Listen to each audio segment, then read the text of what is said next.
அல்லாஹ் மாலிக். என் அன்பு குழந்தையே, உன் வழித்துணை சாயப்பா பேசுகிறேன். ஏன் ஏன் ஏன் இப்படி எதையோ இழந்தது போல மாயை என்கின்ற எண்ணத்தில் உன் பொழுதை கழித்துக் கொண்டிருக்கிறாய்? உன்னிடம் ஏன் எதுவும் இல்லை என்று நினைக்கிறாய்? ஏன் அப்படி நினைக்கிறாய்?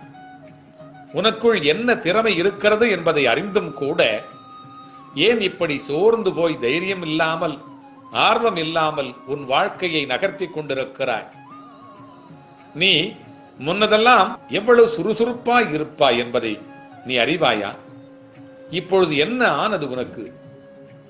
உனக்கு வாழ்க்கையை நினைத்து பயம் ஏற்பட்டதால் மட்டும்தான் நீ முயற்சி செய்யவே பயந்து பயந்து பின்னாடி நிற்கிறாய். இன்னும் எத்தனை நாள் இப்படி இருக்கப் போகிறாய்? வாழ்க்கையிலே நீ புத்திசாலி என்பதை நீ அறியாமல் இருக்கிறாய். உன்னால் முயற்சி செய்து முடியாது என ஏதாவது விஷயங்கள் இருக்கிறதா? கொஞ்சம் கொஞ்சமாக நீ மாற வேண்டும் என்பதுதான் என்னுடைய ஆசை. அதுதான் என்னுடைய ஆசை. உன்னால் முடியும், கண்டிப்பாக உன்னால் முடியும். நீ ஜெயிப்பதற்காகவும் சாதிப்பதற்காகவும் பிறந்த என் பிள்ளை.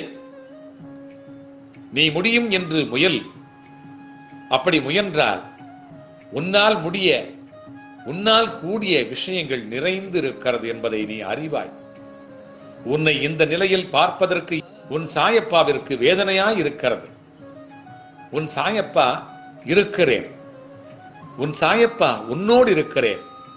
உன்னை நிச்சயம் வாழ்க்கை என்னும் சிம்மாசனத்தில் அமர வைத்து கிரீடத்தை சூட்டி என் கண் குளிர உன் சாயப்பா உன் கண்களிலும் மனதிலும் நிம்மதியை மட்டுமே பார்க்க நான் காத்து கொண்டிருக்கிறேன்.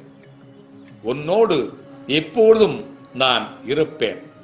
உன்னை விட்டு நான் விலகுவதும் இல்லை, உன்னை விலகி போகும்படி நான் செய்வதும் இல்லை. உன் அப்பாவாக உன் அம்மாவாக என்றும் உன்னை அரவணைப்பேன். உன்னோடு வந்து கொண்டே இருப்பேன். உன்னோடு வழியிலும் வாழ்விலும் வந்து கொண்டே இருப்பேன். அல்லாஹ் மாலிக்.